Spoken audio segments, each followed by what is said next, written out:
Muy buenos días, gracias por acompañarnos en este segundo día de actividades de nuestro ciclo de conferencias de arqueología, jade, ámbar, conchas y cacao, intercambio e interacción cultural en el sur de Mesoamérica. Nuestros primeros ponentes serán el doctor José Luis Rubalcaba y Mayra Dagné Manrique Ortega. José Luis Rubalcaba realizó estudios de físico en la Facultad de Ciencias de la UNAM y de doctorado en el Laboratorio de Análisis de Reacciones Nucleares de Namur, Bélgica. Desde 1997 es investigador del Instituto de Física de la UNAM, en donde realiza investigaciones sobre interacción de radiación ionizante con materia y ha desarrollado dispositivos experimentales para el análisis de materiales empleando aceleradores de iones y espectroscopías con aplicaciones interdisciplinarias. Desde 2014 es el coordinador del Laboratorio Nacional del CONACYT de Ciencias para la Investigación y Conservación del Patrimonio Cultural. Ha publicado numerosos artículos de investigación, capítulos en libro y memorias in extenso. Mayra Dagné Manrique Ortega se graduó de licenciatura en Física en 2012 en la Facultad de Ciencias de la UNAM.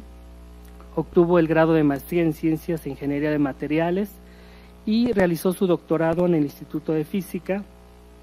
Desde 2010 ha colaborado en el Laboratorio Nacional de Ciencias para la Investigación y Conservación del Patrimonio Cultural de dicha sede en investigaciones relacionadas con el análisis no destructivo del patrimonio cultural, que incluye el estudio de tintes, pigmentos y colorantes, así como cerámicas arqueológicas, objetos metálicos y líticos. Su investigación doctoral se centra en la identificación y caracterización de piedras minerales verdes a través de técnicas analíticas no destructivas, no invasivas y portátiles, y colabora en el estudio detallado de jadeíta desde un enfoque arqueométrico y el desarrollo de referencias para su identificación. En esta ocasión, su ponencia versa sobre estudios de piedras verdes en Palenque, identificación mineral y procedencia a través del análisis no invasivos. Por favor. Buenos días. Muchas gracias por invitarme, por invitar al doctor Rubalcaba, quien desafortunadamente no puede estar aquí. Yo voy a darles la plática, espero que la disfruten. Como podrán haber escuchado, mi trabajo se ha centrado sobre todo en el estudio de piedra verde, aunque también he colaborado en otras partes del patrimonio cultural. Como me imagino que todos ustedes aquí ya saben, pues las colecciones de piedra verde en Mesoamérica son muy prolíficas y los museos están llenos de este tipo de materiales. Fueron materiales muy apreciados por las culturas mesoamericanas debido a sus propiedades físicas, químicas, algunas veces también sonoras. Entre las propiedades físicas más apreciadas estaban la dureza y el color. Estas propiedades le daban a las personas la visión de durabilidad, eternidad y por su color de eternidad, y servían como una manera de perpetuar los legados de varias dinastías. Aquí pueden ver, en esta diapositiva, pueden ver varias máscaras en piedra verde que fueron parte de la exposición de Rostros de la Divinidad. Como pueden ver, cada una está formada por diferentes materiales y muchas de ellas están compuestas por muchas teselas. En algunos casos, como en el caso de Pacal y la Reina Roja, que están en la parte inferior, no solo se encontraron ahí también máscaras de piedra verde, sino además estaba un conjunto de elementos iconográficos también manufacturados en piedra verde, como eran pectorales, brazaletes y otras piezas. Si bien se considera que el jade es un material muy apreciado, mineralógicamente hablando, solo existen dos tipos de jade, que es la jadeíta y la nefrita. La jadeíta fue mayormente utilizada en Mesoamérica, mientras que la nefrita fue mayormente utilizada en el área de Asia, que fue sobre todo en China. En esta diapositiva lo que quiero que noten es que, si bien solo el jade y, la jadeíta y la nefrita son considerados jades, existen también otros minerales que están asociados a ellos y que son considerados jades sociales o jades culturales, también llamados pseudojades. Entre ellos están la ofacita, el cuarzo, la serpentina, entre otros, y cada uno de ellos tiene muchas veces propiedades similares a las que tienen tanto la jadeíta como la nefrita, tanto en su composición elemental, es decir, tienen elementos muy parecidos, como en el color, la dureza y la densidad. Por tanto, estas propiedades físicas, si bien son útiles a simple vista para poder hacer una clasificación, no es posible utilizarlas de manera definitiva para decir si un material se trata de jade mineralógico o de jade social o qué tipo de piedra verde es. Existen muchos problemas para la caracterización de la jadeíta en particular, que es la de interés para Mesoamérica. La primera de ellas es que la estructura química de la jadeíta es muy complicada. No sé si se alcanza a ver muy bien, pero como pueden ver abajo, la fórmula es bastante difícil. Tiene muchas sustituciones de elementos, por tanto, si de por sí ya tenía elementos parecidos a otras piedras verdes, estas sustituciones hacen aún más complicada su identificación solo de tipo elemental. Y su estructura cristalina también es complicada y además de esto es un piroxeno. Los piroxenos para los mineralogistas están considerados como los minerales más difíciles de caracterizar. ¿Por qué? Porque son minerales de grano muy fino, es decir que hay algunos y además son minerales que al transitar conservan la memoria de los minerales por los que transitaron. Entonces, si bien en un punto puede ser jadeíta, al lado puede ser onfacita y unos micrómetros al lado puede ser albita. Por tanto, no es sencillo utilizar técnicas o si uno no tiene el conocimiento apropiado, es difícil caracterizar este tipo de materiales de manera química. Como ya vimos también de manera física, que son las propiedades macroscópicas y ópticas, también es complicado. Por otro lado, en el área de Mesoamérica se considera que la jadeíta proviene principalmente del de la falla de Motagua, que se localiza en Guatemala. Sin embargo, esta es una falla de alrededor de 300 kilómetros y si bien ha sido ampliamente explorada desde el lado geológico, muchas veces la geología y la parte arqueológica o histórica no se corresponden. Por tanto, las interrogantes que tiene un geólogo no van a ser necesariamente las interrogantes que tenga una persona interesada en arqueología o en arqueometría. Por tanto, también es necesario hacer una comparación entre los materiales que tienen los geólogos y los materiales arqueológicos. La dificultad está aquí en que hasta el momento la geología solo ha propuesto técnicas destructivas para la caracterización de estos materiales. Desde el punto de vista mineralógico, la única forma certera de asegurar que un mineral es un mineral con un nombre específico es utilizando el ion que lo caracteriza. Para ello se utilizan diferentes técnicas, en su mayoría destructivas, como son la difracción en polvos o la activación neutrónica para determinar este grupo aniónico y poder decidir a qué mineral nos referimos. Por otro lado, la clasificación que se ha hecho de manera arqueológica, en mi muy vaga experiencia de la parte arqueológica, es sobre todo de tipo tipológico, morfológico y tecnológico, y muchas veces guiados, por supuesto, por las propiedades visuales que tienen estos materiales. Actualmente existe una alternativa que es la que propone en muchos casos el laboratorio en el que colaboramos, que es el uso de técnicas espectroscópicas. Esas técnicas lo que hacen es utilizar la radiación electromagnética para poder hacer una interacción con la materia. Esta interacción es no destructiva, no es invasiva y en muchos casos tiene equipos portátiles y permite saber el material del que se trata. Estas técnicas además han sido aplicadas en muchas otras colecciones y en muchos otros materiales. Si bien son recientes en comparación con otras técnicas científicas, es decir, no tienen más de 70 años en aplicación, en comparación con otras que tienen cientos de años de aplicación como la difracción, también ha crecido su número, ha crecido su portabilidad y han mejorado mucho sus bases de datos. Por tanto, son una opción bastante viable para la caracterización de patrimonio cultural. En general, el laboratorio lo que propone es primero iniciar el análisis con un examen general. Es decir, hacer un registro fotográfico, hacer un registro de imagen especial. Se puede utilizar tanto radiación ultravioleta como radiación infrarroja y también técnicas de microscopía. En este caso, microscopía óptica. Estas técnicas permiten diferenciar incrustaciones, inclusiones, también en muchos casos darse una idea de las técnicas de manufactura y sobre todo hace mucho énfasis en la parte de las zonas de interés para los análisis espectroscópicos. ¿Por qué? Porque bueno, en general las colecciones son muy amplias, pero nosotros no contamos con mucho tiempo de acceso a ellas. En su mayoría de las veces, el tiempo de acceso que nosotros tenemos a una colección para hacer su caracterización nunca supera una semana o 12 días.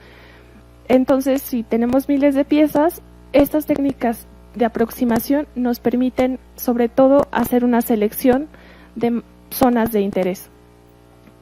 Posteriormente, proponemos el uso de técnicas con equipos portátiles que nos permite hacer una identificación mineral, un primer acercamiento a la caracterización elemental y en muchos casos también nos permite establecer criterios de color. Para esto hemos implementado diferentes técnicas. Específicamente en el laboratorio contamos para la identificación elemental con espectroscopía Raman, espectroscopía infrarroja.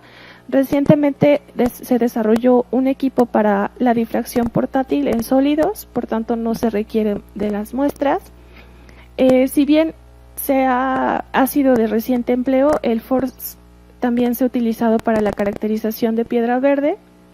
Y en cuestión elemental hemos utilizado sobre todo fluorescencia de rayos X, así como colorimetría para establecer criterios de color. Por otro lado, también hemos encontrado que las técnicas de aceleradores de partículas a las que nosotros tenemos acceso son muy útiles, ya que nuevamente son técnicas no invasivas sino destructivas. Si bien requieren de la portabilidad del objeto al laboratorio, esta necesidad está justificada dada la cantidad de información que se obtiene sin la necesidad de la toma de muestras. Finalmente, y desafortunadamente, todavía no existe una forma que nos dé al 100% la caracterización sin que en ciertas ocasiones se requiera la toma de muestras y por tanto los microanálisis. Recientemente también hemos adquirido un microespectrómetro infrarrojo que ha sido de gran utilidad. Sin embargo, aún existen muchas carencias en cuanto a bases de datos para este tipo de minerales. Y por otro lado, nuevamente retomando la parte geológica, se ha hecho la investigación de materiales puros, mientras que los materiales que se encuentran en un contexto arqueológico pues no están en esa situación y por tanto hay que considerar muchos otros factores.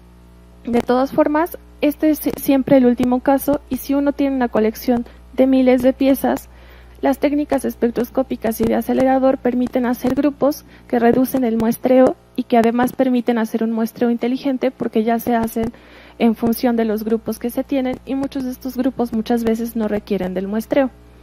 Por tanto, la metodología nos ha servido bastante, ha sido mi proyecto de doctorado, por tanto me he esforzado mucho para que con el tiempo no sea necesario la toma de muestras y se mejore la investigación de este tipo de materiales.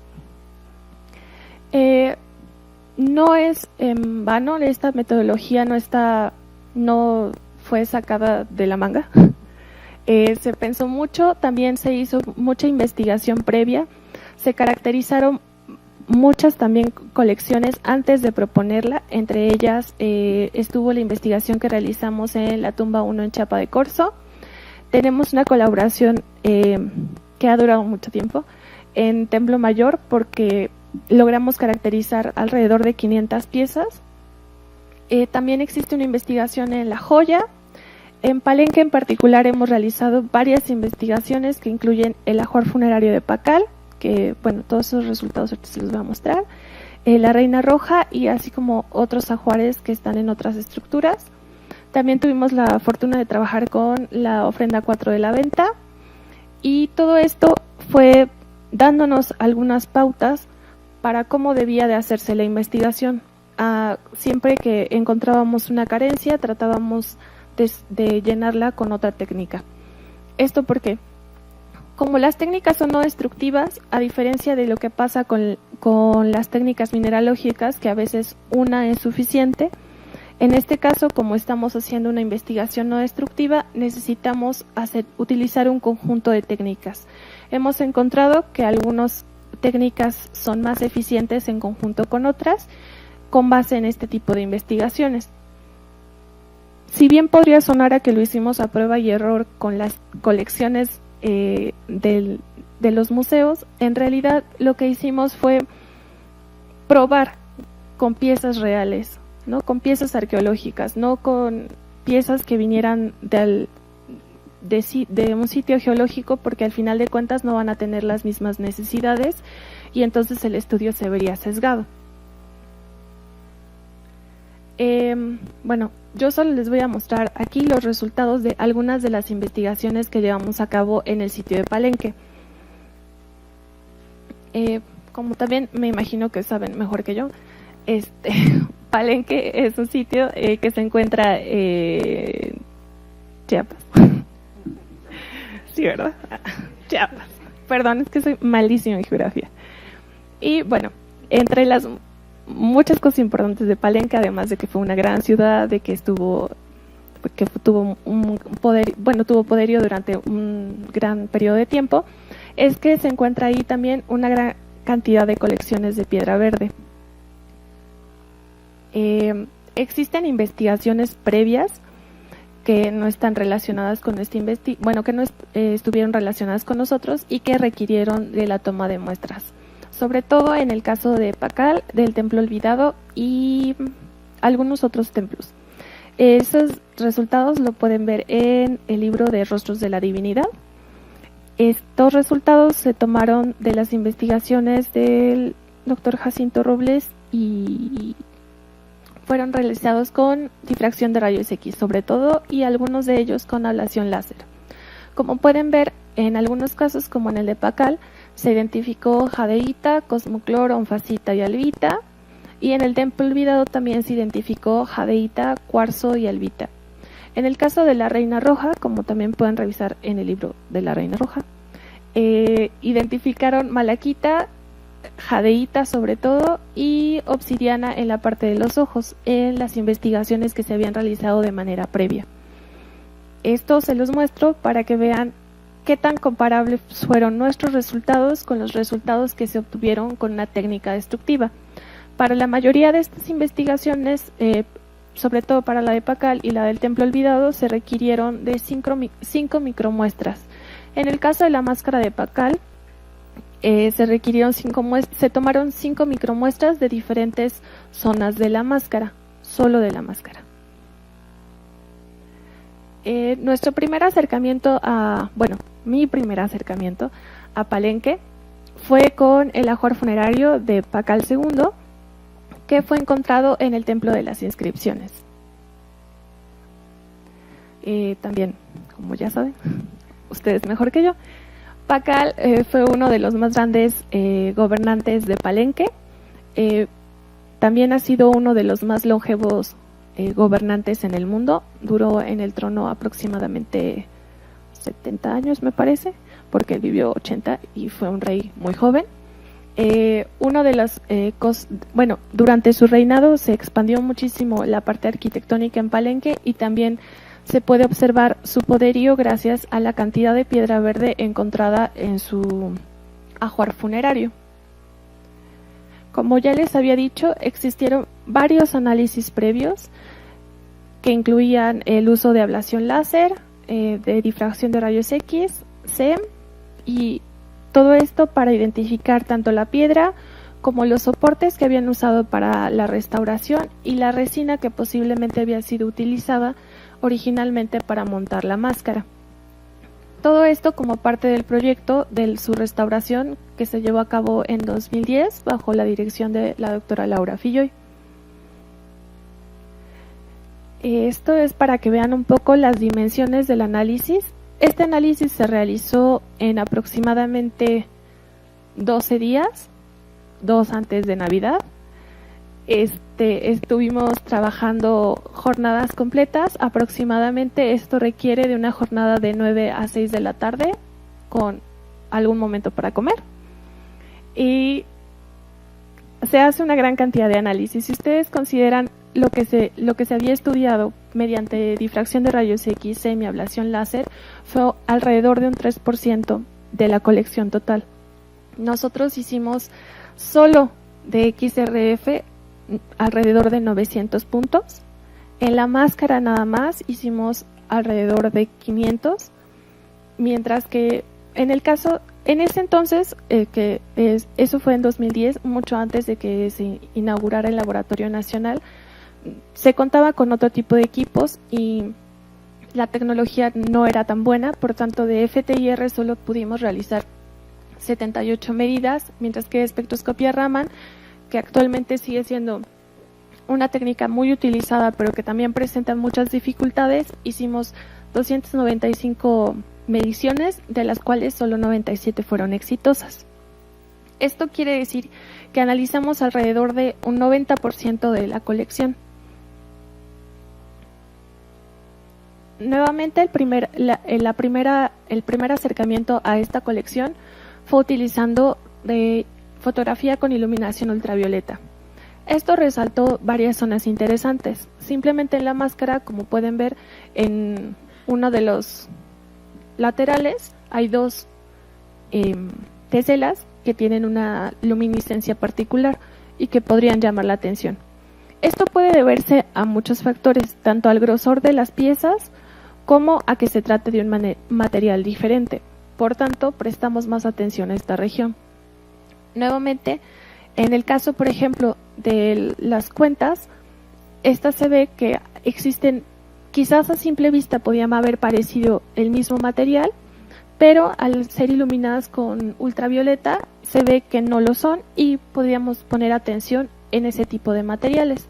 Igualmente en la florecita, hachuela, orejera, eso. Pueden ver que si bien se talló de la misma piedra, perdón, es que esto de los términos no es lo mío, yo estudié física, perdón. Bueno, la orejera, aunque se talló de la misma piedra, pueden ver que presenta coloraciones diferentes en luz ultravioleta. Eso también es importante porque, aunque la luz ultravioleta no nos puede dar información de la composición elemental, sí tiene una respuesta diferente y eso es indicador de que hay algo diferente ahí. ¿Qué quiere decir? Cuando ustedes ven algo en luz visible, saben que, bueno, mi blusa, ¿no? Tiene corazoncitos rojos y tiene líneas negras y blancas.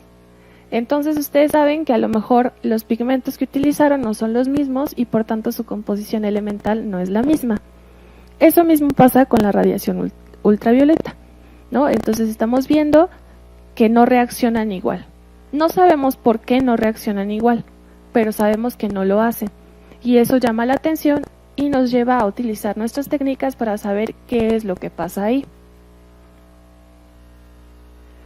En total, logramos identificar jadeíta adicionada con otro mineral que en ese momento no pudimos identificar, cuarzo verde, 2 minerales cuya identificación no logré al 100%, obsidiana, aragonita, que eso significa en este caso la concha de algún animal, cuarzo no verde y carbonatos de calcio.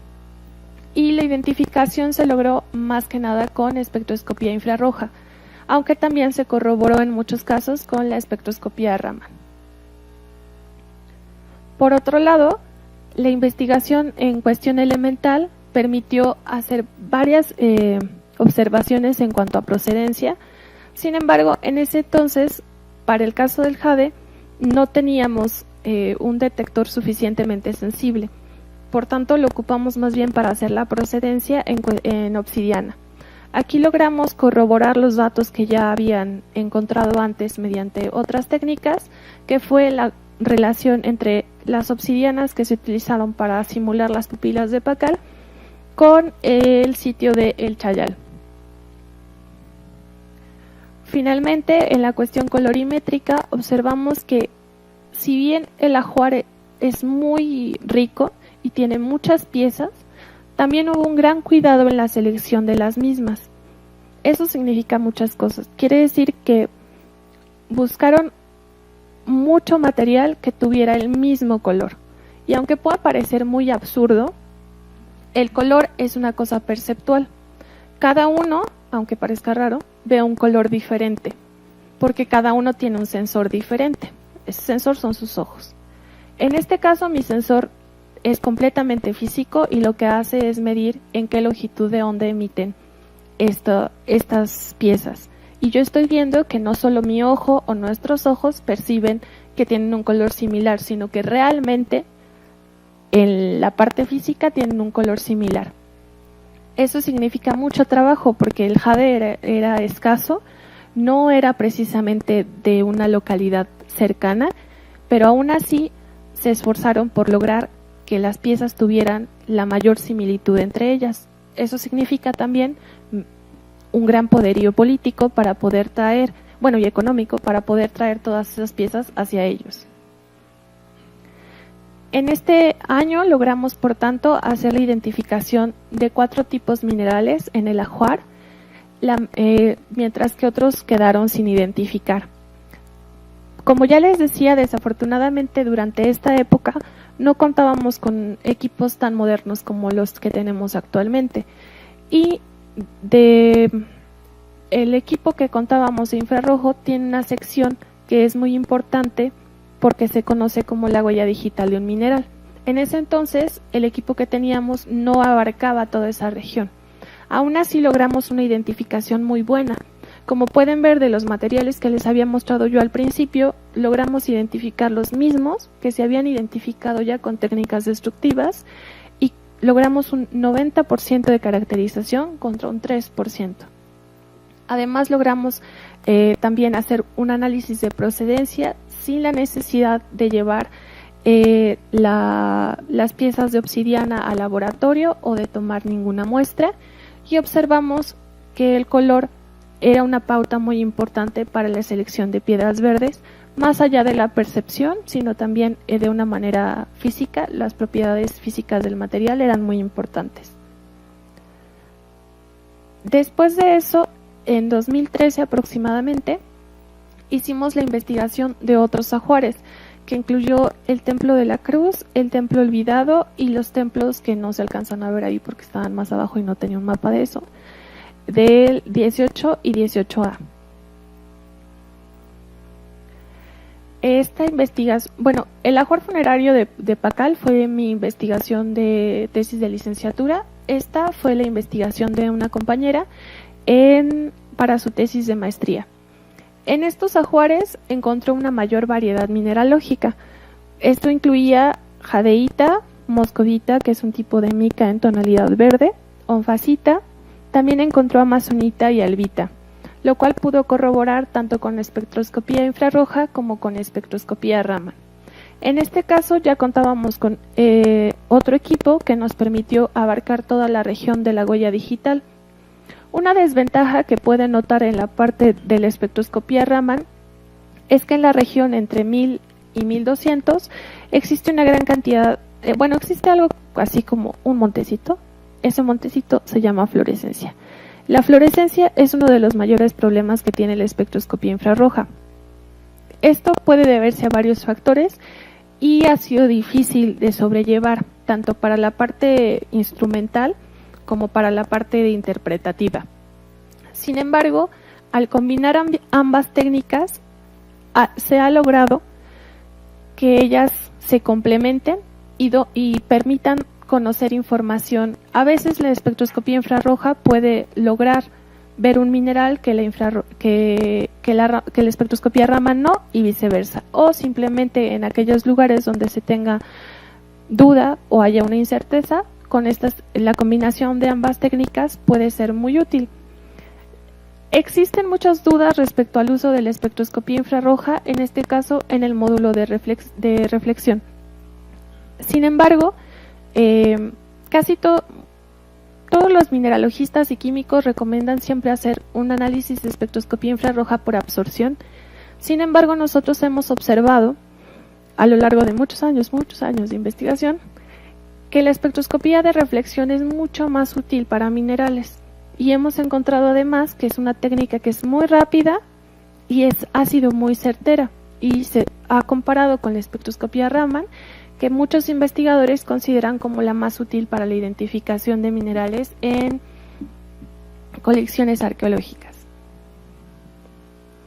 En este caso hicimos varias observaciones importantes. Existe, como pueden ver, una no diría preferencia, pero sí existen algunos materiales que se utilizan en diferentes temporalidades, mientras que en la más tardía se utilizan todos ellos. Esto es, por ejemplo, durante lo que encontramos en el templo 18A y el de la Calavera, es que hay mayor albita y jadeíta, mientras que en el templo de la Cruz se encontró más moscovita y onfacita, y en el templo 18 se encontraron todos estos minerales. ¿Eso qué puede indicar? Bueno, eso puede indicar varias cosas. Por un lado, puede indicar que quizás conforme fue avanzando el tiempo, tuvieron más acceso a más minerales porque fueron aumentando su poder político y económico, o también podría indicar que tienen una preferencia para cierto tipo de ofrendas. Eso ya es también esa es la parte más importante de la investigación arqueométrica, que nosotros podemos dar esta información y la parte social retribuye con qué significa. Porque si yo digo, bueno, encontré estos materiales, pues realmente no significa nada, ¿no? Podría significar cualquier cosa, se lo encontraron y esto, pues había mucho, qué bueno. No significa nada si no hay una retribución de la parte social que diga, bueno, esto se corresponde con esta actividad, o se corresponde con esta situación política, o se corresponde con este cambio en la ideología. Solo la caracterización de materiales es buena. ¿Por qué? Porque sabemos qué usaban y probablemente en un tiempo podamos saber de dónde lo usaban, porque la parte de procedencia todavía es complicada, pero además lo que se busca es saber por qué lo usaban y para qué. En este análisis ya pudimos lograr un análisis mejor en cuestión de procedencia. Aquí, si bien logramos hacer una correlación entre las fuentes del Motagua y varias de las piezas de piedra verde que encontramos, también hubo piezas de piedra verde que no logramos correlacionar. Esto puede ser debido a varios factores. Uno de ellos, como ya les explicaba, es la complejidad en la composición elemental de la jadeíta. Otro puede ser que utilizaron diferentes fuentes, o la más difícil de aceptar es que a lo mejor la técnica o el modo en el que lo analizamos no fue el correcto. Esta parte es difícil todavía de determinar. Es necesario hacer, como les decía al principio, mayor prospección tanto geológica como arqueológica para conocer más sobre el Valle de Motagua y poder hacer una relación entre cada uno de esta información. Saber si es posible tanta diversidad en cuestión elemental o si realmente son diferentes fuentes que no se han investigado en la parte que tengan residuos arqueológicos que permitan pensar que fueron explotados durante esa época. Si esos yacimientos ya se acabaron, pues buscar una alternativa que permita conocer la procedencia de las piezas. En este caso, la investigación duró una semana. Se lograron identificar 284 piezas de las 305 analizadas. Eso refleja aproximadamente un 93% de efectividad de la metodología. Hace mucho énfasis en la heterogeneidad de los minerales utilizados y dónde pudieron haber sido utilizados, en qué tiempo y en qué espacio. Y pues bueno, nuevamente hace énfasis en la necesidad de hacer más prospección e investigación en este ámbito para hacer la correlación con la caracterización elemental. Finalmente, la investigación más larga que hemos llevado a cabo en el sitio de Palenque ha sido la Reina Roja. La Reina Roja, que fue encontrada en 1994 y que tiene muchas particularidades en ella desde su descubrimiento hasta y la parte de materiales lo ha corroborado. Lo primero que llamó la atención es que fuera un sujeto femenino que tuviera un ajuar funerario tan suntuoso y por otro lado los materiales con que fue elaborado. La primera de ellas resaltó que la máscara era bien de piedra verde, pero esta piedra verde no era ninguna de las mencionadas en su uso como es cuarzo o jadeíta, sino era malaquita, y esto se corroboró por espectroscopía infrarroja. Por otro lado, si bien se utilizó obsidiana para simular las pupilas, es muy interesante ver que en vez de utilizar concha para simular la esclerótica, lo que utilizaron fue jadeíta blanca. Originalmente la jadeíta es blanca, cada uno de sus elementos químicos da una tonalidad blanca, sin embargo las diferentes inclusiones elementales que tiene, las sustituciones elementales que tiene, le dan esa tonalidad verde. La jadeíta blanca en sí misma es muy difícil de encontrar, por lo mismo siempre acepta sustituciones y por tanto siempre tiene una tonalidad, ya sea verde o incluso puede llegar a azul o lila. Pero bueno, en este caso encontraron, me imagino, 2 piezas pequeñas de jadeíta blanca y lo utilizaron para simular la esclerótica. Por otro lado, hicimos también la caracterización del resto del ajuar y encontramos primero, como pueden ver en rojo, cuarzo en las diferentes zonas iluminadas de las fotografías. Una de las partes también bastante interesantes del ajuar de la Reina Roja es que en diferentes puntos, sobre todo de la diadema, pueden observarse varias cuentas que están en una tonalidad amarilla. En un principio nosotros pensábamos que esta tonalidad amarilla era debida a algún tipo de pigmentación adicional.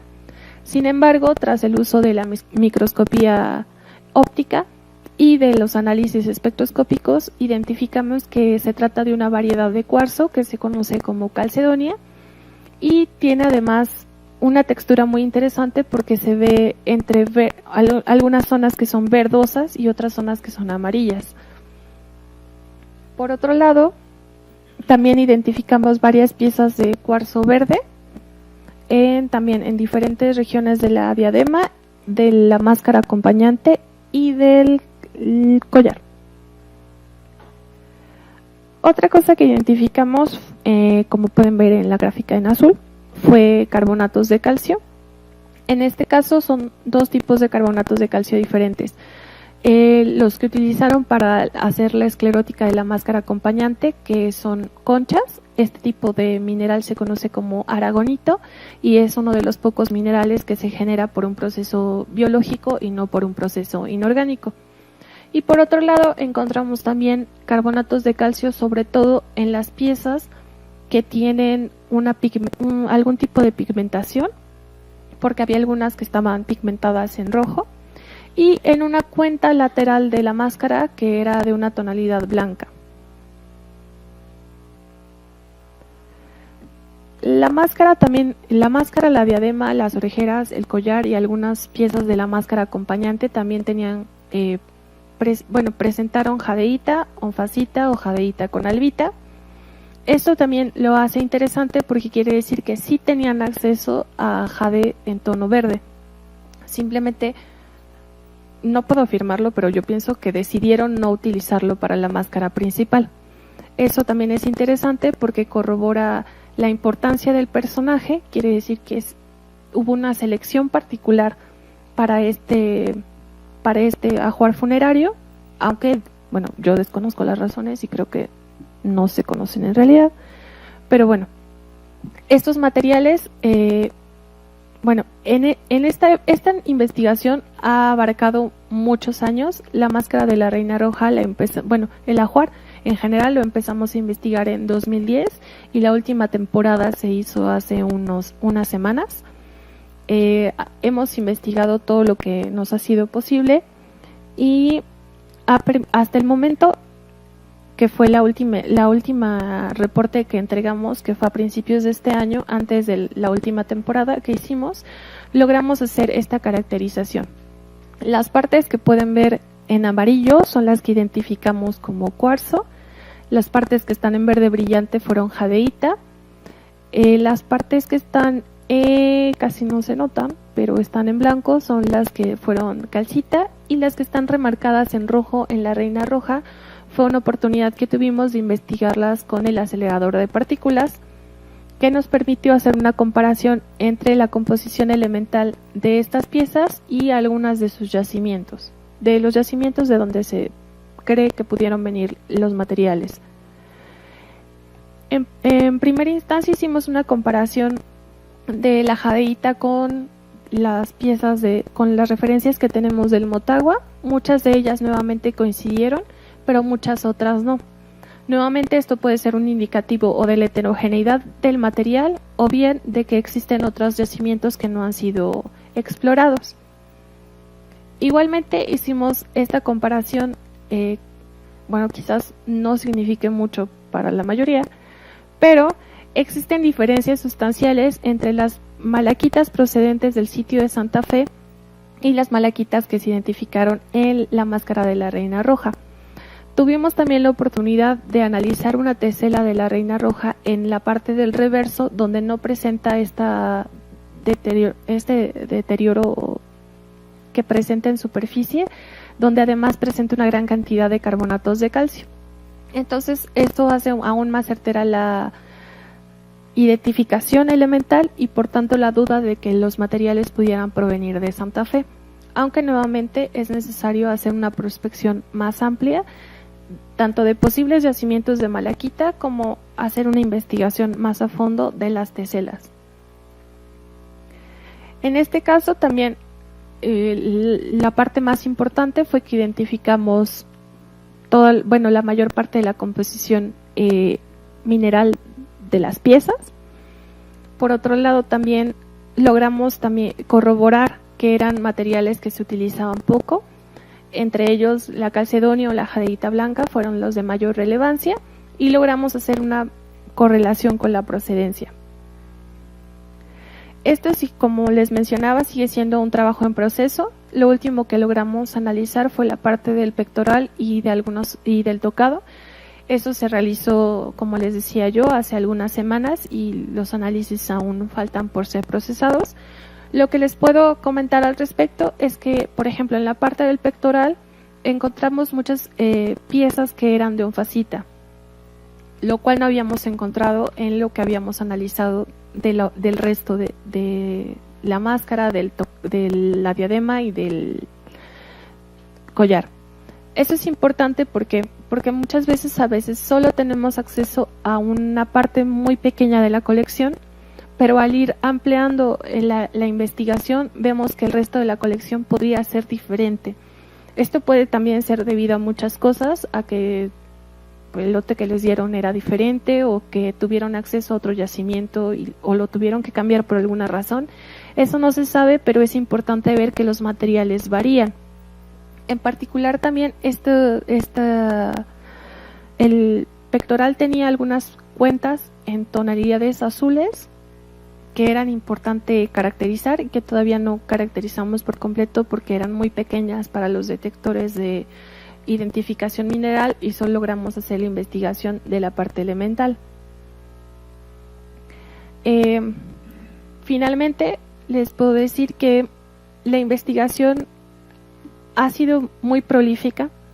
Hemos avanzado mucho en la parte tanto científica como espero que en la parte arqueométrica. La investigación ha sido muy larga. Solo en estos 8 años hemos logrado aumentar muchísimo nuestra efectividad. Hemos colaborado con muchísimas colecciones de Piedra Verde y esto nos ha permitido también sentar nuestras propias bases de datos.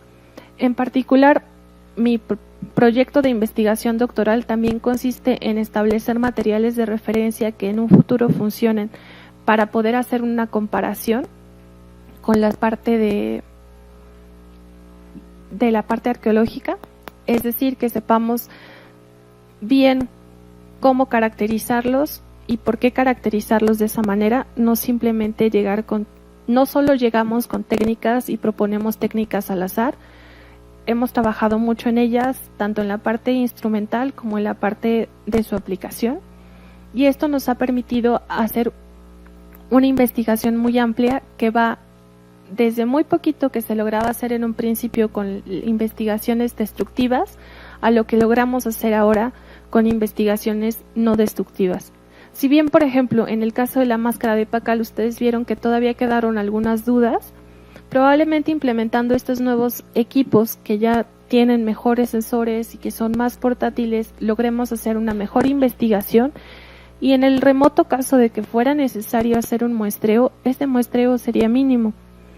No solo estamos seleccionando piezas también al azar para hacer el muestreo, sino que ya están perfectamente caracterizadas, y eso, al hacer la parte de la investigación destructiva, podría aumentar las bases de datos que tenemos de la parte no destructiva, y en un futuro ya no sería necesaria la parte destructiva.